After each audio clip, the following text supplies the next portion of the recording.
Puji Tuhan, mari kita berdoa sebelum kita melakukan ibadah. Bapa kami yang ada di dalam surga, kami memuji syukur kepadamu Tuhan. Setiap hari Kau berkati kami sampai hari ini dalam keadaan sehat walafiat. Bapa yang di surga, kami mohon hadirat-Mu. Engkau pimpin ibadah kami dari awal, pertengahan hingga akhir. Terima kasih Bapa.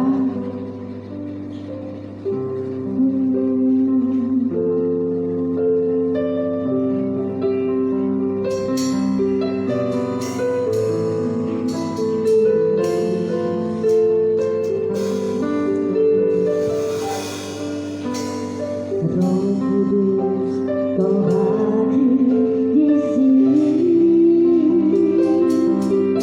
Roh Kudus, Ku mengasihi.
kesaksian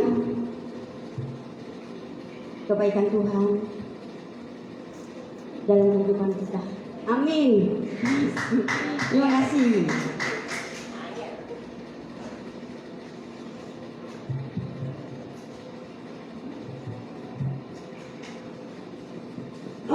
Shalom saudara. Ini saya mau menceritakan mengenai anak saya. Selama dari awal Januari ini saya mulai mengajarkan anak saya untuk setiap malam tidur, sebelum tidur untuk berdoa. Di awal mulainya memang susah, tapi lama-lama dia bisa mengikuti dengan hati doanya, bukan dengan kata-kata. Yang kadang mungkin namanya anak kecil itu masih main-main gitu, tapi ya saya mengeraskan dia, kalau doa itu jangan main-main, karena kita itu berhadapan dengan Tuhan, jangan dibuat main-main. Saya selalu mengatakan itu. Jadi itu mungkin sudah tertanam di dalam otak pikiran dia. Begitupun kita kalau dalam berdoa itu jangan main-main dan kita fokus kepada Tuhan. Lalu pada saat ini, mulai dari seminggu ini saya mulai mengajarkan dia untuk berdoa pagi. Jadi doa malam dulu, kalau dia sudah bisa, ya memang doanya berulang-ulang gitu terus. Tetapi bergantian saya dia gitu. Dan mulai pagi saya mulai menerapkan dia, ayo doa, mengucap syukur. Simpel aja, Tuhan, saya mengucap syukur, terima kasih atas hari ini, gitu aja. Lalu hari Senin kemarin ini tiba-tiba dia ini pagi-pagi tuh cerita, Mami, ini kok nama dia ini sebutannya Cece. Cece ini mau bangun ini loh, kok dengar suara percaya Tuhan Yesus, percaya setan, percaya Tuhan Yesus, percaya setan. Tapi di dalam hati Cece, lalu Cece mau buka mata itu terdengar suara percaya aku Tuhan Yesus Mami. Berarti kan saya mikir gini, anak beneran saya itu, iya beneran. Lalu dia bilang gini, ini mungkin bantalnya Cece, ini Cece kan salah ganti bantal. Biasanya tidur ini bukan pakai bantal yang ini, sekarang pakai bantal yang Pikachu, makanya terdengar suara itu. Nah saya kan ketawa. Namanya anak kecil kan polos ya. Lalu suaranya apa? Boy or girl, cewek atau cowok? Enggak tahu. Bukan cewek, bukan cowok juga, tapi enggak tahu. Tapi suara. Oh berarti gini. Saya mikirnya kan gini. Kalau kita berdoa, itu berdoalah seperti anak kecil. Kenapa? Karena anak kecil itu hatinya polos. Dia berdoa tanpa ada masalah dalam hidup dia. Dia berdoa dengan hati. Tetapi kalau kita ini berdoa dengan apa? Dengan banyak pikiran, dengan banyaknya permasalahan. Jadi kesemuanya itu kita tangguh. Padahal kalau kita berdoa, itu kita harus melepaskan semuanya dan banyak bergantung kepada Tuhan. Terus lalu saya mau menyaksikan kesaksian ini juga. Itu tentang anak saya, ini tentang saya pribadi. Dulu kan saya tetap ikut melayani Tuhan, tapi saya biasa, dia melayani pulang ya sudah apa, jadi tidak memakai dengan hati juga. Ini masalah tentang hati juga. Lalu pada saat ini Tuhan ini istilahnya mengkarbit saya dalam arti apa? Saya ini lebih dekat, lebih mengetahui apa yang Tuhan rencanakan di dalam hidup saya. Jadi di dalam hal beribadah, kita ini beribadah jangan main-main juga. Karena apa? Di dalam ujian dan penyembahan ini hadirat Tuhan benar-benar nyata, benar-benar turun. Karena apa? Ini beberapa waktu yang lalu ini saya berdoa menguji di tempat ini juga. Saya melihat ruangan ini auranya tuh cerah. Ini saya kesaksian sendiri memang. Saya juga cerita ke Pak Hemi beberapa waktu yang lalu, tapi saya mau kesaksian di depan pun kan saya malu. Jadinya ini saya baru ngomongin sekarang. Katanya memang harus bersaksi. Nah, ini makanya saya bilang ini, kita ini beribadah bukan melihat daripada gerejanya besar atau gerejanya kecil. Ketika kita ditempatkan di sini, maka beribadahlah dengan sungguh-sungguh. Karena apa? Hadirat Tuhan nyata di tempat ini.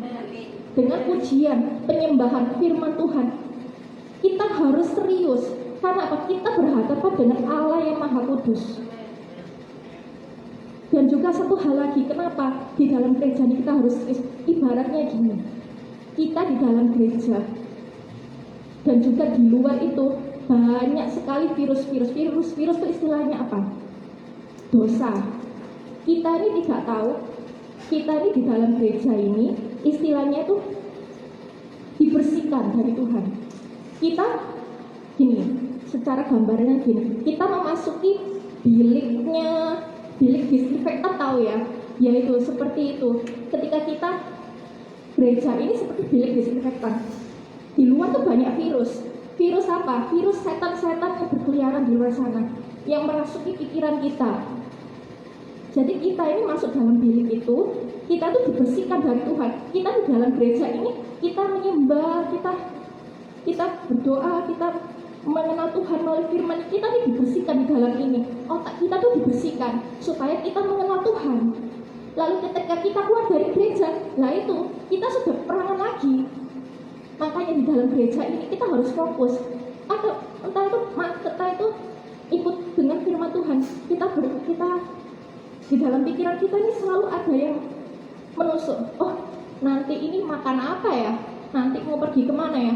Itu berasal dari si jahat, berasal dari iblis. Makanya kita harus menggeser dari pikiran-pikiran itu dan memang berfokuskan di sini ya untuk Tuhan. Semuanya itu kita harus kendalikan pikiran kita.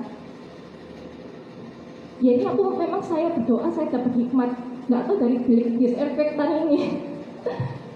Makanya kita ini lebih baik mau ke gereja, persiapkan hati kita, nyalakan api kita, api kerinduan kita kepada Tuhan, supaya kita masuk ke dalam hadiratnya. Benar-benar kita tuh merasakan secara nyata, bukan karena song leader, bukan karena pemain musik, bukan karena apa, meskipun mereka tidak enak pujiannya ataupun mereka enak, tetapi semuanya itu dari dalam hati kita. Sekian, terima kasih. Terima kasih kesaksian yang memberkati. Kita masuk dalam firman Tuhan.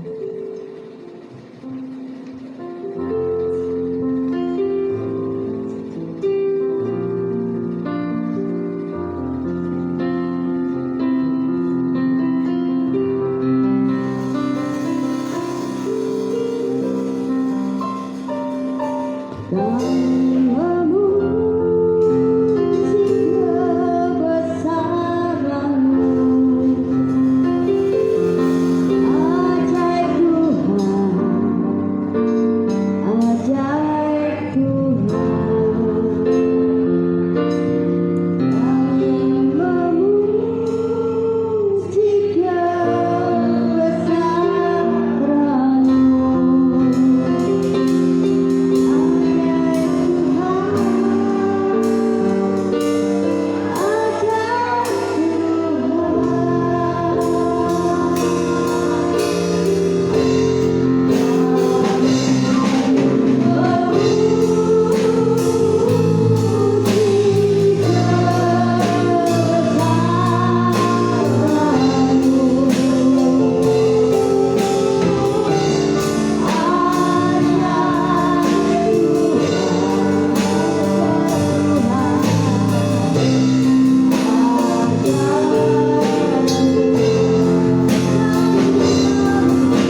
untuk hantaran Tuhan bagi kami ke gerejamu di sini. Kami bersyukur kami semua sehat, kami bisa beribadah.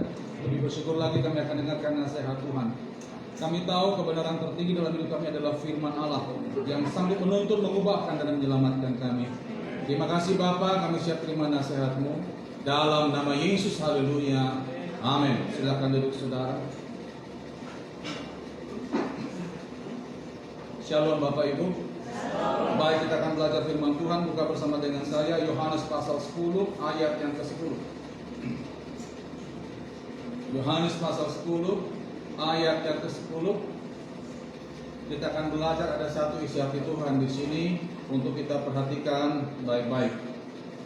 Yohanes pasal 10 ayat yang ke-10. Demikian firman Tuhan, saya bacakan. Pencuri datang hanya untuk mencuri dan membunuh dan membinasakan. Aku datang supaya mereka mempunyai hidup dan mempunyai dalam segala kelimpahan. Sekali lagi saya bacakan. Pencuri datang hanya untuk mencuri dan membunuh dan membinasakan. Aku datang supaya mereka mempunyai hidup dan mempunyai dalam segala kelimpahan. Saudara, kalau kita ditanya apakah kita mau diberkati, saya percaya kita semua pasti mau diberkati. Amin saudara ya. Karena apalagi zaman sekarang pandemi, kita semua susah, apalagi masalah ekonomi, semua orang ingin diberkati. Nah, kita bersyukur kita punya Tuhan yang juga suka memberkati. Ya, kita memang butuh berkat, ya. Munafiklah kalau kita berkata nggak butuh berkat. Kita butuh berkat, dan kita bersyukur bahwa kita punya Allah yang juga suka memberkati. Nah, bicara masalah berkat saudara, ada dua hal yang banyak anak Tuhan tidak paham. Yang pertama, apa arti berkat itu sendiri? Lalu yang kedua, bagaimana untuk diberkati? Kita akan bahas dua ini pada hari ini saudara ya. Apa itu berkat dan bagaimana untuk diberkati? Kenapa ini penting? Karena jujur saudara ya, ada banyak orang kalau bicara berkat itu konotasinya langsung bicara uang. Itu terlalu dangkal. Hari ini kita akan belajar supaya kita punya pemahaman yang benar tentang berkat Tuhan. Nah, kita masuk yang pertama. Apa itu berkat? Apa itu berkat? Saudara, berkat itu adalah pemberian dari Tuhan yang didapatkan dengan cara Tuhan. Sekali lagi, berkat adalah pemberian dari Tuhan yang didapatkan dengan cara Tuhan. Jadi kalau saudara dagang dapat untung hasil nipu, maaf, itu bukan berkat. Saudara dapat uang hasil senggol sana, sikat sini, maaf, itu bukan berkat. Jadi kalau dikatakan berkat adalah pemberian dari Tuhan yang didapatkan dengan cara Tuhan. Mari buka Yakobus 1 ayat 17. Kita mesti clear dulu tentang arti berkat itu. Yakobus 1 ayat yang ke-17. Dikatakan di sana, setiap pemberian yang baik dan setiap anugerah yang sempurna datangnya dari atas, diturunkan dari Bapa, segala terang, padanya tidak ada perubahan atau bayangan karena perkara. Jadi kalau dikatakan berkat adalah pemberian dari Tuhan yang didapatkan dengan cara Tuhan. Terus saudara ini lagi, berkat itu tidak sama dengan gaji, berkat tidak sama dengan pendapatan, berkat tidak sama dengan laba penjualan, dan berkat tidak sama dengan urusan materi. Sekali lagi, berkat tidak sama dengan gaji, berkat tidak sama dengan pendapatan, berkat tidak sama dengan laba penjualan atau segala sesuatu yang berurusan dengan materi. Kenapa? Karena gaji, pendapatan, laba penjualan, dan semua yang bersifat materi itu terbatas, terukur, dan terduga. Terbatas, terukur, dan terduga. Contoh masalah gaji. Gaji kita terbatas. Terduga udah pasti awal bulan, terukur udah pasti terukur. Ya. Sementara berkat Tuhan itu tidak terbatas, tidak terukur, dan tidak terduga. Berkat Tuhan tidak terbatas, tidak terukur, dan tidak terduga. Contoh saudara, kalau kita punya anak nurut, itu berkah. Kita waktu menghadapi masalah, doa, ada jalan keluar, itu berkah. Hari ini kita bisa sehat saudara, itu berkah. Karena jujur ada banyak orang yang punya uang banyak, belum tentu waktu doa dijawab, belum tentu. Saya pernah lihat ada dua kasus, dua anak Tuhan, yang satu orang kaya, tapi doanya nggak pernah dijawab. Ini masalah sakit. Dan ada seorang ibu, dia tumor saudara sebesar ini di belakang ini. Tapi doanya dijawab. Ibu ini saudara, waktu jadi isi di persekutuan doanya, dia kesaksian. Bapak Ibu, saya bersyukur Tuhan pulihkan saya nggak punya uang. Ya, memang hari-hari Tuhan cukupkan, tapi untuk operasi di punggung saya ini, saya nggak punya uang. Tapi saya bersyukur punya Tuhan. Jadi dia tumpang tangan tiap hari, sudah tumpang tangan, Tuhan darahmu pulihkan aku percaya Tuhan kau akan sembuhkan aku, ini sakit Tuhan kau yang pulihkan. Tiap hari tumpang tangan, tiap hari tumpang tangan. 2 minggu saudara itu mulai kempes, akhirnya setelah itu hilang. Sementara yang lain saya lihat uangnya banyak, ke Singapura segala macam, tidak selesai tumornya. Saya mau nanya, yang lebih diberkati yang mana? Hah, Bapak Ibu? Yang doa tadi. Jadi saudara jangan berpikir kalau kita datang mobil mewah diberkati, bukan itu saudara. Kalau kita mengkonotasikan berkat itu masalah materi, terlalu kecil itu. Materi hanya sebagian kecil dari berkat. Karena materi itu terbatas, terukur, dan terduga. Yang setuju katakan amin. Sementara berkat Tuhan itu tidak terbatas, tidak terukur, dan tidak terduga. Kalau saudara ada persoalan, doa, ada jalan keluar, itu berkat. Itu nggak bisa dibayar dengan apapun, nggak bisa. Amin saudara. Jadi kita udah clear ya tentang arti berkat. Jadi jangan berpikir berkat itu selalu bicara masalah materi, terlalu dan kali. Nah sekarang kita masuk yang kedua. Bagaimana untuk diberkati? Bagaimana untuk diberkati? Saudara, bicara diberkati itu ada 2 level anak Tuhan. Yang pertama adalah pernah diberkati. Yang kedua, sering diberkati. Pernah diberkati, dan yang kedua adalah sering atau tetap diberkati. Bedanya apa Bapak Ibu? Kalau pernah diberkati berarti dia jarang sekali mendapat berkat, hanya sesekali saja. Tapi kalau sering diberkati berarti hari-harinya dia mengalami pemeliharaan Tuhan yang luar biasa. Nah, saudara mau pilih yang mana? Ya tentunya kita kepingin sering diberkati. Sekali lagi, Allah yang kita sembah dalam nama Tuhan Yesus bukanlah Allah yang pelit Bapak Ibu, tidak. Sama seperti kita lah, kita punya anak, kalau sukses siapa yang gak senang? Kita orang tua pun pasti senang. Tuhan pun juga senang kalau memberkati anak-anaknya. Tuhan ingin kita selalu tiap hari diberkati. Nah sekarang jadi pertanyaan, bagaimana untuk bisa dapatkan berkat itu tiap hari? Hanya satu kuncinya Bapak Ibu, yaitu iman.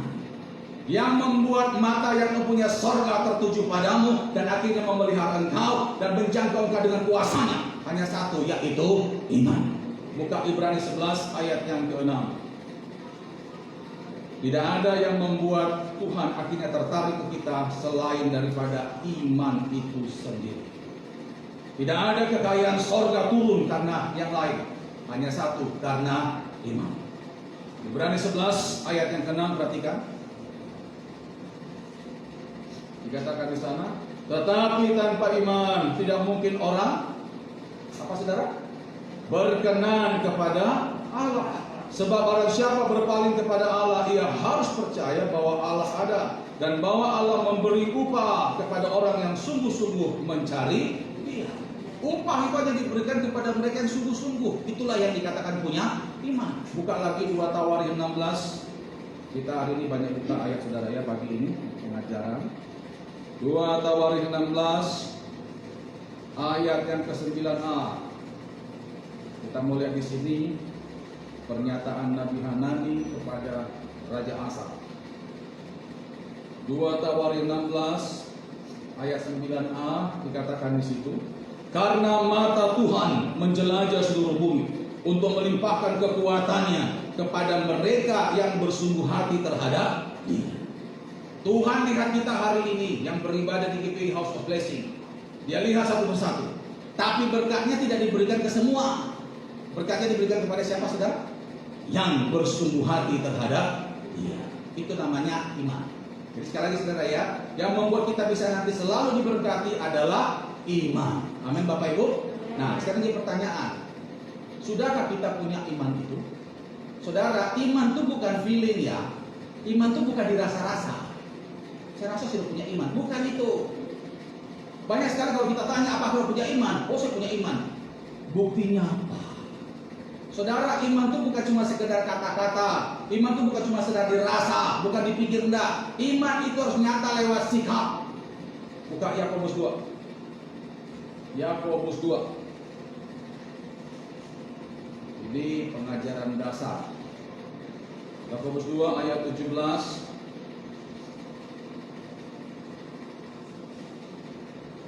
Yakobus 2 ayat 17 dikatakan di sana.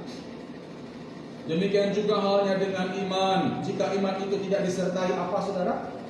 Perbuatan, maka iman itu pada hakikatnya adalah mati. Ayat 20. Hai manusia yang bebal, maukah engkau mengakui sekarang bahwa iman tanpa perbuatan adalah iman yang kosong? Jadi kalau melihat iman seseorang, Bapak Ibu, gampang. Lihat aja sikapnya. Bagaimana cara dia mengambil keputusan, seperti apa dia menghadapi masalah, situ kelihatan imannya. Jadi bukan berkata saya punya iman, bukan itu. Sekali lagi, iman itu tampak dan harus kelihatan lewat sikap. Yang setuju katakan amin. Nah, sekarang jadi pertanyaan, sudahkah kita punya iman seperti yang firman Tuhan sampaikan ini? Hari ini kita akan belajar ada 2 pertanyaan untuk mengecek sudahkah kita punya iman seperti yang Tuhan mau.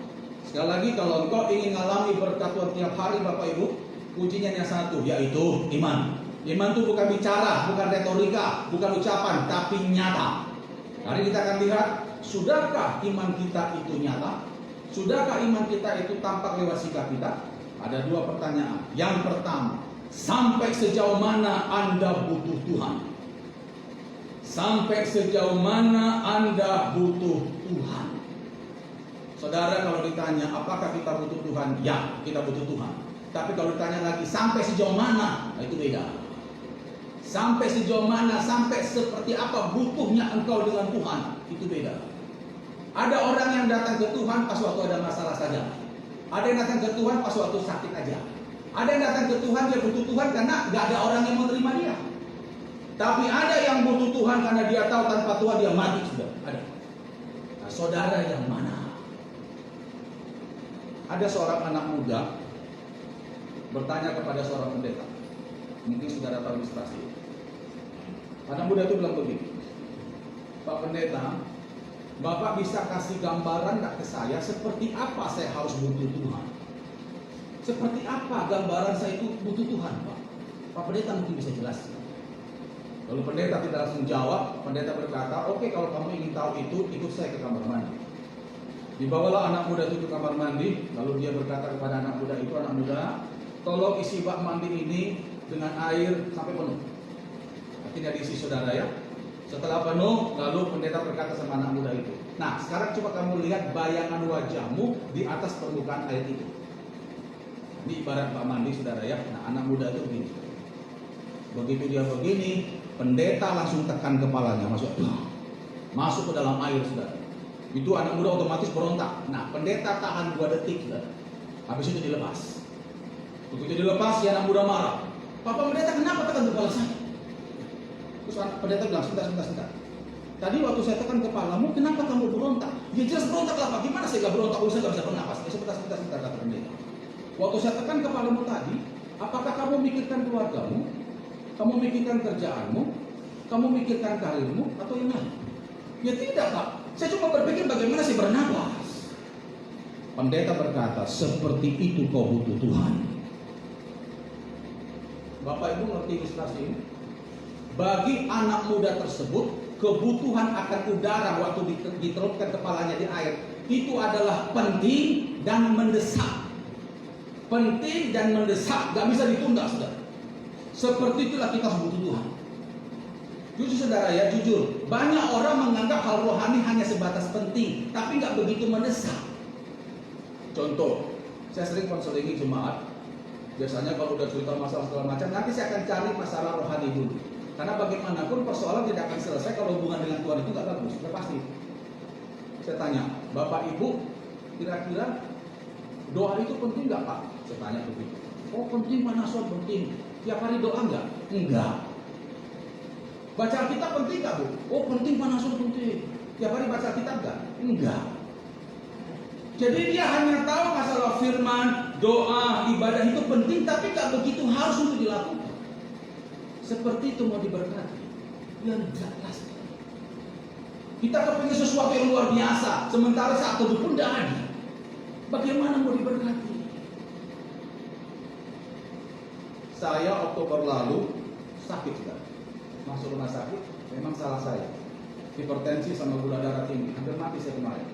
Karena gula darah itu hampir 800. Itu sudah hampir lewat. Yang saya bilang saya salah. Nah, cuma gini saudara, saya kalau menghadapi masalah apapun itu, jam doa saya tambah. Itu saya. Kalau biasanya tidak ada masalah jam 2,5 jam, 1 jam saya tambah. Jadi kalau ada masalah atau sakit, saya tambah 1,5 jam sampai 2 jam. Itu saya. Karena saya tahu saya sangat butuh Tuhan. Itu saya. Keluar dari rumah sakit kaset nambah 12 hari, puji Tuhan saudara semua normal. Saya juga di rumah sakit itu penyembahan aja. Nah yang luar biasa, habis saya keluar rumah sakit, normal semua, pankreas sudah normal, saya kena lagi jantung. Itu Desember. Karena saya lari-lari di bandara, jemput orang tua. Parkir mobil terlalu jauh, nggak pernah lari, badan duduk begini, harus. Pulang dari habis jemput orang tua, ini sakit sudah sepertinya kayak kecapean gitu. Tidur sudah. Mau ke rumah sakit waktu itu bulan Desember lagi banyak-banyaknya COVID di rumah sakit. Saya cuma doa saja, Tuhan, aku percaya Kau sanggup sembuhkan aku. Saya doa, tim doa juga bantu. Dia bilang, tim doa bilang Pak Nasor, Roh Kudus bilang Bapak tambah lagi jam doa. Saya butuh Tuhan sudah, dan tidak bisa ditunda. Untungnya dalam masa pandemi ini Bapak Ibu ya pelayanan banyak di cancel. Jadi saya di rumah lebih banyak, bisa nyembah bisa 2-3 kali sudah. Senang sekali saya. Jadi 2-3 kali nyembah, wah. Saya lakukan itu 5 hari sudah. 5 hari penyembahan. Sampai satu saat malam hari, saya pas waktu mau, maaf saudara ya, pipis. Habis dari toilet, saya di ruang makan duduk. Saudara percaya apa tidak? Waktu saya duduk, tiba-tiba ada sesuatu yang keluar dari tubuh saya. Itu nyata sekali, saya tidak tahu apa. Saya keluar langsung. Saya dalam hati, apa ini? Terus saya doa bahasa roh, saudara doa bahasa roh, tiba-tiba keluar saya. Itu nyata sekali. Saya belum pernah mengalami seperti itu. Seperti badan itu kesedot. Saya langsung doa, Tuhan semua apapun yang bukan dari Kristus, aku perintahkan keluar dalam nama Yesus. Aku minta api-Mu bersihkan roh jiwa tubuh dalam nama Yesus.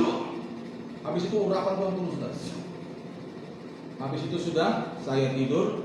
Besok pagi semua sakit saya tidak ada. Batuk segala macam lepas. Seperti waktu saya bangun itu seperti orang yang fresh sama sekali dari penyakit. Tepuk tangan bagi Tuhan. Kenapa saya lakukan itu? Karena saya butuh Tuhan, karena Tuhan bagi saya penting dan mendesak, tidak bisa ditunda. Saudara ingin mengalami berkat Tuhan? Amin. Makanya di pertanyaan pertama, sampai sejauh mana Anda butuh Tuhan? Kalau engkau butuh Tuhan, maka engkau akan merenungkan firman Tuhan itu siang dan malam. Tidak akan pernah lepas dari saat teduh. Karena bagi orang yang sungguh-sungguh butuh Tuhan, ibadah saat teduh itu bukan beban, itu adalah kerinduan. Buka Yosua 1 ayat 8. Yosua 1 ayat 8.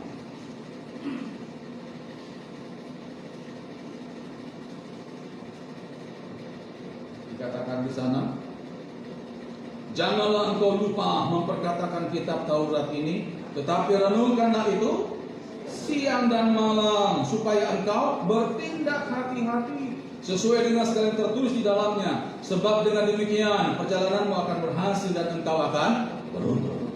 Renungkan itu siang dan malam. Berarti apa? Sesuatu yang dibutuhkan terus. Orang seperti itulah yang akan mengalami mujizat hari demi hari. Yang setuju katakan amin. Jadi ini pertanyaan pertama untuk mengecek sudahkah kita punya iman? Sampai sejauh mana Anda butuh Tuhan?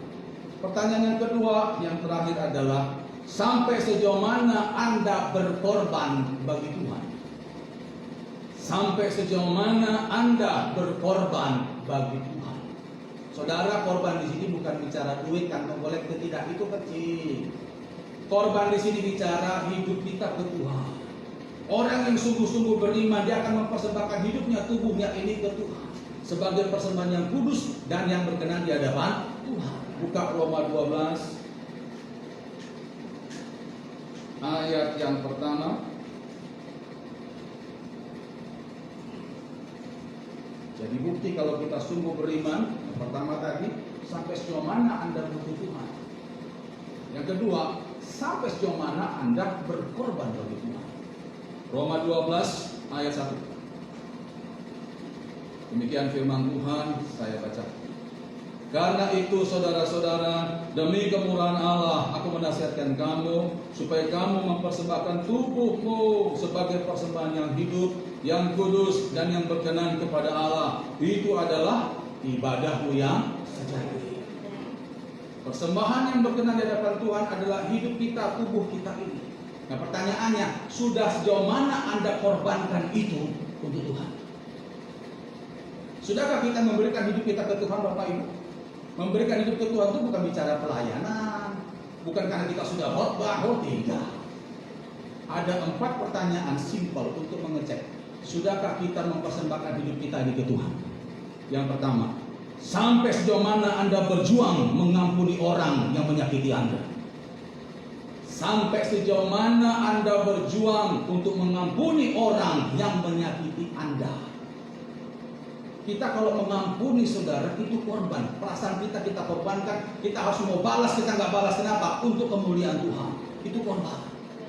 Berapa banyak orang pelayanan masih sakit hati? Itu belum punya iman. Kalau engkau punya iman, korbankan. Kau berdoa untuk orang yang menyakitimu, Bapak Ibu. Lihat, mujizat pasti akan terjadi. Saudara jangan berpikir kalau kita sudah pelayanan di atas mimbar begini, kudus, tidak ada juga. Saya pernah saudara ada pimpin pelayanan pelepasan di Pacet, satu gereja. Itu ada sekitar 100 orang. Pelayan altar semua di belakang, pemain musik seperti ini. Nah, jemaat itu di bawah semua. Saya di depan. Saya bilang, Bapak Ibu siap-siap, buka kedua tangannya, tutup matanya, dan terima lawatan Tuhan. Saya bilang begitu. Ini pemain musik sudah jalan, saudara. Saya bilang, dalam nama Yesus, semua apapun yang bukan dari Kristus, aku perintahkan keluar dalam nama Yesus. Saya tunjuk begini ke ping, yang geblak di belakang. Jemaatnya biasa aja. Kan aneh saudara, song leader sampai guling-guling tuh. Yang kasih itu song leader dan guling-guling itu teriak-teriak histeris. Singer pun juga nangis-nangis menjerit. Pemain drum sampai lempar drumnya. Loh, jemaat lo biasa aja. Tuding ke depan, terlempar yang di belakang. Ternyata apa saudara? Banyak masalah mereka ini. Tapi bukan song leader sini ya, Bapak Ibu. Yang sama aja. Nanti kita nggak pelepasan kok. Cuman disayangkan sekali mereka pelayanan, mereka luar biasa seharusnya ibaratnya kan menyalurkan urapan dari sini ke sana. Mereka pun juga ada hambatannya. Song leadernya itu saudara rupanya ada kacau di rumah tangga keluarganya saudara dan dia berkaitan dengan orang tuanya. Seperti itukah iman Bapak Ibu? Tidak. Ya makanya iman itu nggak cuma ngomong. Bagaimana kita korbankan tubuh kita? Pertanyaannya pertama adalah sampai sejauh mana Anda berjuang mengampuni orang yang menyakiti Anda? Yang kedua, sampai sejauh mana Anda berjuang meninggalkan keterikatan dosa-dosa hidup lama Anda? Sampai sejauh mana Anda berjuang meninggalkan keterikatan dosa-dosa hidup lama Anda? Adalah bohong, adalah bualan. Kalau kita doa luar biasa menyembah, pulang dari tempat ini bikin dosa lagi saudara. Itu bukan iman namanya. Bapak Ibu pasti percaya ya. Dulu mungkin juga mendapat pengajaran pertobatan sejati itu melewati 4 langkah. Yang pertama sadar dosa, yang kedua menyesali dosa, yang ketiga mengaku dosa, dan yang keempat paling penting membenci dosa. Banyak orang sadar dosanya, menyesal, nangis-nangis, mengaku cerita pada Tuhan, tapi belum tentu benci dosa. Selama kita belum benci dosa, maka sangat dimungkinkan sekali kita akan kembali lakukan dosa itu, saudara. Jujur saudara, yang perhatikan banyak anak-anak Tuhan yang dulu katanya sebelum bertobat dia suka berzina. Setelah jadi anak Tuhan, katanya bertobat tapi kena masalah, balik lagi zina. Dulu ngerokok, setelah jadi anak Tuhan kena masalah, balik lagi ngerokok. Dulu kena masalah ini, lakukan dosa ini segala macam, nanti kena masalah, balik lagi ke situ. Apakah itu dikatakan beriman Bapak Ibu? Ya enggak lah. Selama kita belum benci dosa dan kita belum meninggalkan keterikatan dosa-dosa hidup lama kita, maka kita belum dikatakan beriman. Makanya tadi pertanyaan kedua, sampai sejauh mana kau berkorban hidupmu ini ke Tuhan? Itu pertanyaan kedua. Pertanyaan ketiga, sampai sejauh mana Anda berjuang meninggalkan kebiasaan buruk masa lalu Anda? Sampai sejauh mana Anda berjuang meninggalkan kebiasaan buruk? Kebiasaan buruk dengan dosa itu beda-beda tipis. Tapi kebiasaan buruk belum tentu dosa. Contohnya apa? Malas, suka nunda, itu kebiasaan buruk saudara. gampang berpikir pendek. Nah, itu kebiasaan buruk. Nah, kalau kita sungguh-sungguh ingin menyenangkan hati Tuhan dan kita sungguh-sungguh mau berkorban bagi Tuhan, jangan pakai lagi kebiasaan-kebiasaan buruk itu dalam hidup kita mengiring Tuhan, Bapak Ibu. Yang setuju katakan amin. Kenapa? Karena kita ingin memberikan yang terbaik ke Tuhan. Itu pertanyaan ketiga. Pertanyaan yang keempat, sampai sejauh mana Anda berjuang mencari kehendak Tuhan saat mengambil keputusan? Sampai sejauh mana Anda berjuang mencari kehendak Tuhan saat mengambil keputusan? Saudara, ambil keputusan itu nggak gampang. Saya perhatikan banyak anak-anak Tuhan ngambil keputusan itu seenaknya saja. Kalau saudara betul-betul ingin menyenangkan hati Tuhan, waktu ngambil keputusan pasti saudara cari Tuhan, cari kehendaknya. Mungkin doa puasa, baca Alkitab sampai kau ngerti bahwa ini maunya Tuhan. Itu korban, korban waktu, tenaga, nyempah, itu korban. Berapa banyak anak-anak Tuhan akhirnya menyesal menikah, menyesal pindah pelayanan, menyesal pindah kerjaan. Kenapa? Karena sebelumnya nggak pernah doa itu. Yang parahnya gini Bapak Ibu, saya percaya sini nggak ada ya. Waktu ngambil keputusan nggak pernah tanya Tuhan, begitu gagal menyalahkan Tuhan. Benarkah itu Bapak Ibu? Makanya saudara, kalau engkau sungguh-sungguh dikatakan beriman, ya, tunjukkan lewat sikap kita bahwa kita mau berkorban bagi Tuhan. Pada waktu kita ngambil keputusan, kita cari kehendak Tuhan, cari kehendak sampai kita tahu betul Tuhan maunya ini. Kalau tidak, berarti kita hidup berdasarkan kemauan kita sendiri. Ada dua kasus pernah saya lihat saudara ya, saya cuma bantu doa dan kelihatan sekali nyata. Dua orang wanita, mereka bergumul masalah jodoh. Yang satu ngambil keputusan seenaknya, yang satu doa sungguh-sungguh tiap hari. Hasilnya tidak. Padahal dua-dua sama-sama pelayan dan keluarga hamba Tuhan. Yang satu ini ngambil keputusan berdasarkan apa? Ini kebetulan anak gembala, bapaknya teman saya. Saya bilang sama dia, nih, coba kamu doa dulu, jangan buru-buru. Kita udah cocok ya Pak, kita udah kenal dari kecil. Patokannya itu. Saya tanya, coba kamu doa dulu, udah tanya Tuhan belum? Kita sama-sama doa biasa loh. Bukan masalah itu, kamu udah tanya Tuhan apa belum? Tapi dia bilang, ya. Masalahnya gini Pak Nason, saya minggu depan kawin. Minggu depan mau kawin, sekarang baru konseling, coba saya. Itu cerita apa? Akhirnya sudah bilang dia terserah kau juga. Setelah nikah, 6 bulan kemudian, tengah malam telepon saya.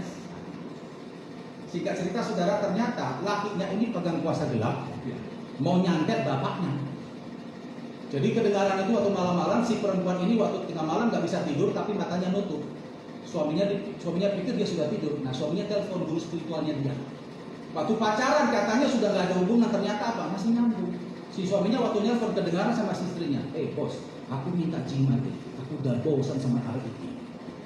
Itu kedengaran. Aku udah bosan sampai hari ini. Sama satu lagi bos, aku bisa coba minta jimat supaya mertuaku bisa aku minta uangnya. Itu kedengaran. Dia cuma nangis aja nangis. Terus telepon saya, Pak Nas, ini apa Pak? Makanya tak bilang dulu doa dulu toh, saya bilang gitu. Bagi saya pantang cerai, saya nggak boleh cerai. Kau harus doa supaya suamimu tobat, tidak gitu. Apa hanya itu, tidak ada gimana. Nah ini satu kasus. Nggak mau korban cari kehendak Tuhan. Yang satu lagi bagus. Ini keponakannya teman saya. Dia doa saudara, dia singer, dia penyembah. Tuhan, aku mau menikah. Beri aku tanda, beri aku petunjuk, tunjukkan kuasa-Mu. Satu saat saudara, anak ini tengah malam waktu nyembah. Waktu itu saya ketemu di persekutuan doa, dia minta didoakan karena 3 bulan lagi mau nikah. Dia bilang, Pak Nas, entah kenapa waktu saya nyembah berapa hari ini, kok setiap saya doakan tentang pernikahan saya, ini kok nggak enak kali. Ada apa ya? Saya bilang, ya kamu doa begini saja deh. Kamu bilang Tuhan, kalau rasa nggak enak ini dari Engkau, tolong tunjukkan. Tapi kalau rasa nggak enak ini hanya perasaanku saja, tolong singkirkan dalam nama Yesus. Nah, kamu doa begini. Akhirnya saudara dia doa saudara. Nah dia cerita, itu saya ngisi lagi persekutuan doa tempat omnya. Sekitar berapa bulan kemudian, nah baru dia cerita saudara. Pak terima kasih untuk doanya, saya nggak jadi kawin. Loh, kenapa? Ini Pak, waktu setelah saya dapat saran dari Pak Nason, saya praktekkan Pak, saya doa, Tuhan kalau ini memang perasaanku tolong singkirkan. Tapi kalau ini tanda dari Engkau, tunjukkan Tuhan. Sampai suatu saat saudara, dia setelah berapa hari doa seperti itu, tiba-tiba tengah malam, Dia entah kenapa digerakkan untuk telepon pacarnya tengah malam. Telepon nggak diangkat sampai berapa kali, 10 kali. Nggak biasanya begitu. Terus akhirnya dia beritahu orang tuanya, ini dia apa kok telepon si Anu enggak? Orang tuanya telepon pakai telepon orang tua, nggak diangkat juga. Nada masuk tapi nggak diangkat. Mereka cemas, ini ada apa? Apakah kecelakaan atau ada apa? Akhirnya mereka saudara berangkat saudara. Itu dari daerah-daerah UPN sana, pacarnya ini kos di daerah Perak. Berangkat satu mobil juga, karena takut nanti terjadi apa-apa. Begitu sampai di kos si cowok, kelihatan brengseknya saudara. Di situ ada perempuan lain. Ternyata apa? Bawa perempuan, nggak tahu perempuan dari mana saudara. Terbongkar semua. Saat itu juga, malam itu juga keluarga wanita langsung telepon keluarga si wanita, tapi cowok langsung di cancel semua pernikahan. Memang sakit, tapi itulah jalan untuk menyelamatkan wanita ini. Kenapa? Karena ini wanita tiap hari itu doa, tiap hari doa. Itu bayar harga semua. Bisa mengerti Bapak Ibu? Ya. Jadi saudara, kalau kita ngambil keputusan asal-asalan, tidak pernah libatkan Tuhan, maaf, itu bukan iman. Makanya ini pertanyaan yang kedua, sampai sejauh mana Anda berkorban bagi Tuhan? Tanya, sampai sejauh mana kita berjuang mencari kehendak Tuhan saat mengambil keputusan? Saya percaya orang yang mau berkorban bagi Tuhan, sungguh-sungguh libatkan Tuhan, tanya Tuhan, tidak akan mungkin Tuhan biarkan tergeletak, itu tidak akan mungkin. Tuhan pasti akan tolong dan tuntun akan diberikan kepada jalan yang luar biasa di barat. Yang setuju tepuk tangan bagi Tuhan. Jadi Bapak Ibu ingat sekali lagi pengajaran hari ini, kalau kita ingin diberkati Tuhan dan selalu diberkati Tuhan, kuncinya apa Bapak Ibu? Iman. Iman itu bukan bicara kata-kata, tapi iman itu bicara tentang tindakan. Ada dua pertanyaan tadi untuk menganalisa apakah kita sudah beriman atau tidak. Yang pertama adalah sampai sejauh mana Anda butuh Tuhan. Yang kedua, sampai sejauh mana Anda berkorban bagi Tuhan. Ayat terakhir, mari buka Yesaya 48. Yesaya 48 ayat yang ke-18.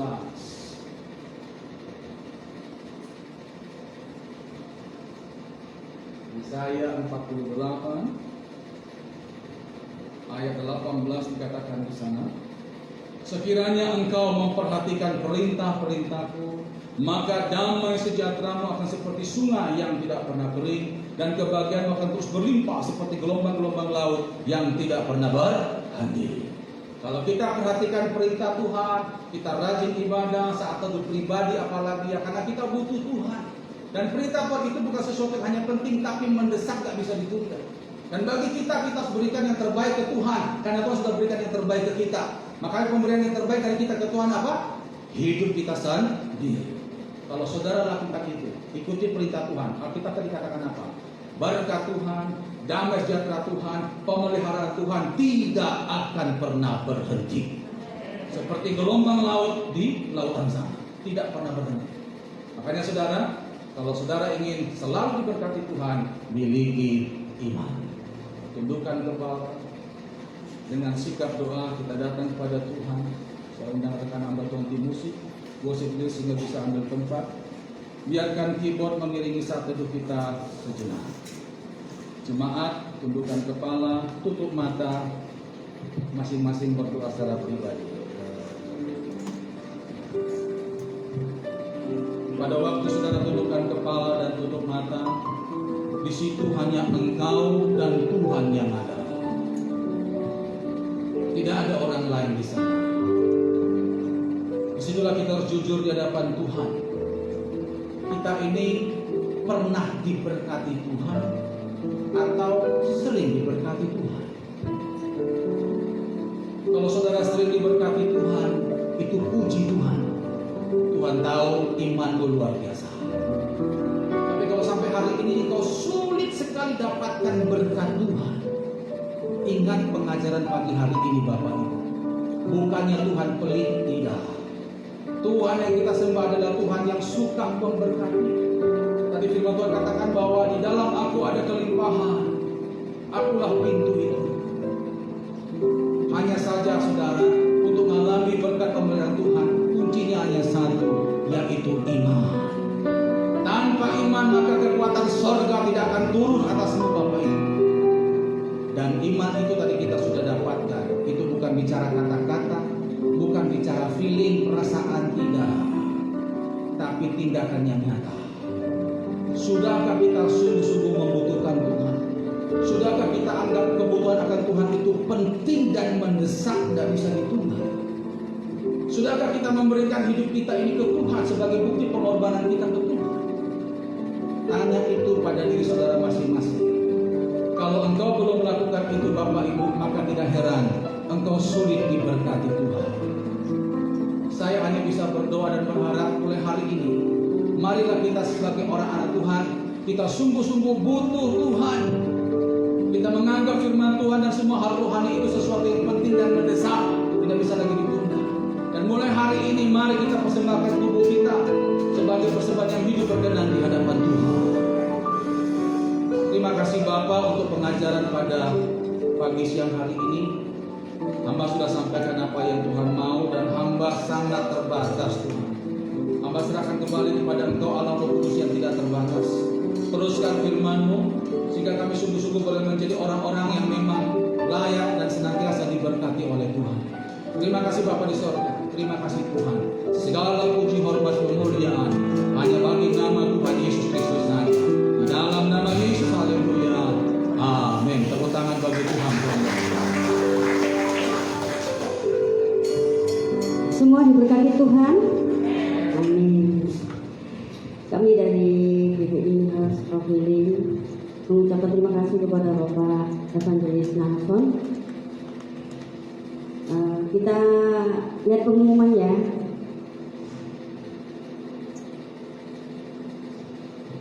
Seperti biasa kita mengadakan ibadah melalui offline atau via live streaming.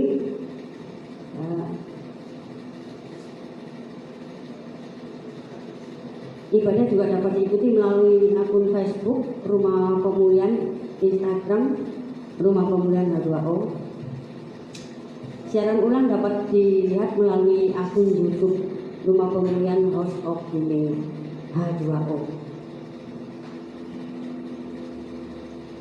Apabila jemaat ingin memberi persepuluhan pembangunan janji iman diakoni dan misi dapat disalurkan melalui Bank BRI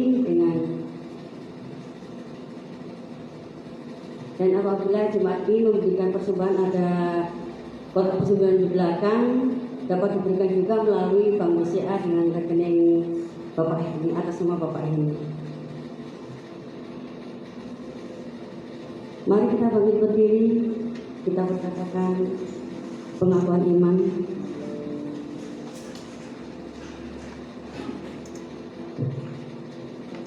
3, 2, 1. Aku percaya kepada satu Allah, Bapa yang Maha Kuasa, pencipta langit dan bumi, dan segala sesuatu yang kelihatan dan tak kelihatan. Dan kepada Tuhan Yesus Kristus, Putra Allah yang tunggal, Ia lahir dari Bapa sebelum segala abad. Allah dari Allah, terang dari terang. Allah yang benar dari Allah yang benar. Ia dilahirkan bukan dijadikan, sehakikat dengan Bapa. Segala sesuatu dijadikan olehnya. Ia turun dari surga bagi kita manusia dan bagi keselamatan kita. Dan ia dikandung oleh Roh Kudus, dilahirkan dari perawan Maria sehingga menjadi manusia.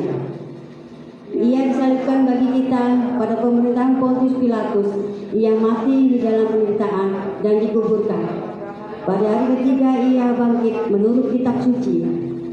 Ia naik ke surga, duduk di sebelah kanan Bapa, dan ia akan kembali dengan kemuliaan, mengadili orang yang hidup dan yang mati, dan kerajaannya tidak akan berakhir. Aku percaya kepada Roh Kudus, Tuhan yang memberi hidup, yang berasal dari Bapa, yang bersama Bapa dan Putra, disembah dan dimuliakan, berfirman dengan perantaraan para nabi. Aku percaya akan gereja yang satu, kudus, am, dan rasuli. Aku mengakui satu baptisan dan penghapusan dosa. Aku percaya dan menantikan kebangkitan orang mati dan kehidupan di dunia yang akan datang yang kekal. Amin.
Sebelum kami berpisah, kami akan menaikkan doa syafaat yang akan disampaikan Evangelis Bapak Yogi.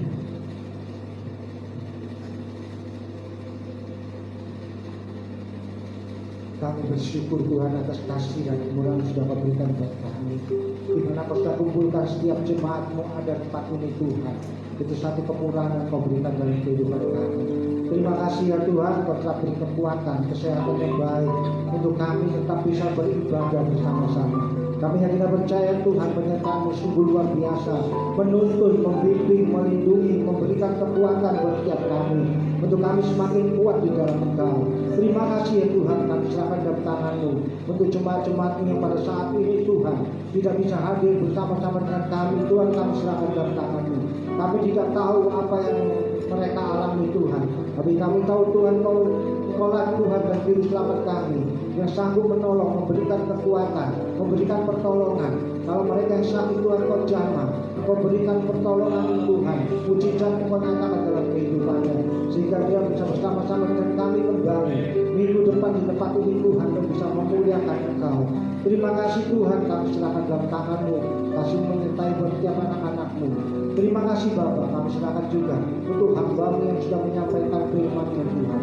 Kami serahkan dalam tangan-Mu Tuhan. Kau urapi itu hamba-Mu ini Tuhan, mulai ujung rambut sampai telapak kakinya Tuhan. Kami yang tidak percaya Kau pakai Tuhan, dimanapun dia berada Tuhan, menjadi saluran berkat. Terima kasih ya Tuhan, kami serahkan dalam tangan-Mu. Kasih-Mu berkati, kasih-Mu menolong, kasih-Mu beri kekuatan dan kesehatan yang baik. Terima kasih ya Bapa. Kami serahkan juga untuk anak-anak-Mu sudah melayani dan sudah ambil bagian dalam setiap pelayanan di tempat ini Tuhan, kami serahkan dalam tangan-Mu. Kau urapi dengan kuasa-Mu, Kau urapi dengan kasih-Mu. Kau berikan buat mereka semakin hari semakin kuat di dalam Engkau, dan bisa melayani dengan lebih sungguh-sungguh. Ikat dengan tali kasih-Mu Tuhan, dan setiap kami, setiap anak-anak yang sudah ambil bagian dalam setiap pelayanan tempat ini. Terima kasih ya Tuhan, kami serahkan dalam tangan-Mu. Biarlah penyertaan-Mu sungguh luar biasa dan menuntun setiap kami. Terima kasih Bapa. Kami juga berdoa Tuhan untuk Tuhan rumah yang ada di tempat ini Tuhan, kami menyediakan tempat bagi kami Tuhan. Kami juga serahkan dalam tangan-Mu. Kau beri kekuatan, Kau berikan kesehatan yang baik, Kau berikan pertolongan buat dia Tuhan. Apa yang dia lakukan Tuhan, semuanya bisa menjadi berkat. Dimanapun dia berada juga Tuhan bisa menjadi berkat. Kau berikan buat Tuhan kasih-Mu yang selalu menyertai dalam kehidupannya, dalam setiap apa yang dia lakukan, dalam setiap usaha dan pekerjaannya Tuhan. Kami serahkan dalam tangan-Mu Tuhan. Kau berkati bersama anak-anaknya, bersama cucunya, bersama istrinya, semua itu kami serahkan dalam tangan-Mu. Biarlah semua jadi berkat. Dan kami juga berdoa untuk sekeliling tempat ini Tuhan, baik untuk RW 14 RW 15 Tuhan, kami juga serahkan dalam tangan-Mu. Kau berkati mereka juga Tuhan, supaya mereka bisa mendapatkan satu pertolongan daripada-Mu, dan mereka percaya akan kuasa-Mu Tuhan. Terima kasih Tuhan, kami serahkan dalam tangan-Mu. Terima kasih ya Tuhan. Biarlah kasih tetap menyertai dalam setiap apa yang anak-anak kerjakan di dalam kehidupan. Terima kasih Tuhan, kami juga berdoa untuk negara dan bangsa kami, di mana Tuhan pada saat seperti ini Tuhan banyak yang terjadi di mana-mana Tuhan, baik itu bencana ataupun wabah yang sakit penyakit yang melimpa atas anak juga yang mengalami. Kami serahkan dalam tangan-Mu Tuhan, Kau menolong Tuhan. Kau lalukan semua ini Tuhan daripada kami yang percaya. Kami serahkan untuk Bapak Presiden kami, wakil bersama menteri, dan juga staf-stafnya yang ada Tuhan, kami serahkan dalam tangan-Mu. Kau pakai mereka Tuhan, biarlah kasih-Mu menyertai buat mereka. Kau berikan Kau hikmat akal budi-Mu Tuhan, supaya bisa mengatur negara dan bangsa kami ini dengan baik, dan semuanya bisa maju karena kuasa-Mu, pertolongan-Mu ya Tuhan. Terima kasih Bapak, kami serahkan dalam tangan-Mu. Biarlah penyertaan-Mu Tuhan dalam pada kami ini, biarlah tetap bisa kami merasakan atas kasih-Mu yang menyertai. Terima kasih ya Bapak, kami serahkan dalam tangan-Mu. Biarlah penyertaan-Mu sungguh luar biasa, memberikan berkat. Terima kasih Tuhan. Kami dan ini akan menerima berkat dari Tuhan. Kami serahkan ke Bapak.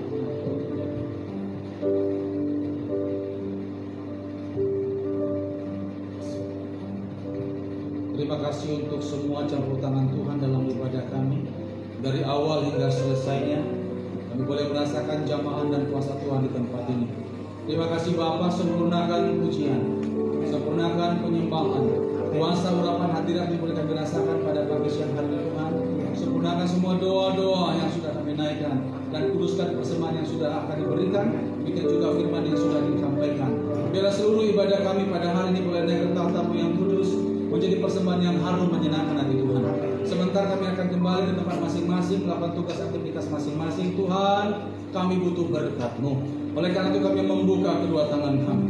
Kami mengangkat hati dan wajah kami ke tahta-Mu dan kami percaya berkat yang kami terima pada hari ini adalah berkat dari Allah Abraham, Ishak dan Yakub yang kami sembah di dalam nama Tuhan Yesus Kristus. Balik kuat kuasa persekutuan dengan Roh-Mu yang kudus Tuhan. Kita selalu memimpin, mengarahkan, menuntun, mengubahkan, menyempurnakan iman, pengharapan dan kasih kami kepadamu ya Allah. Dan kekuatan-Mu yang dahsyat itu memberkati kami.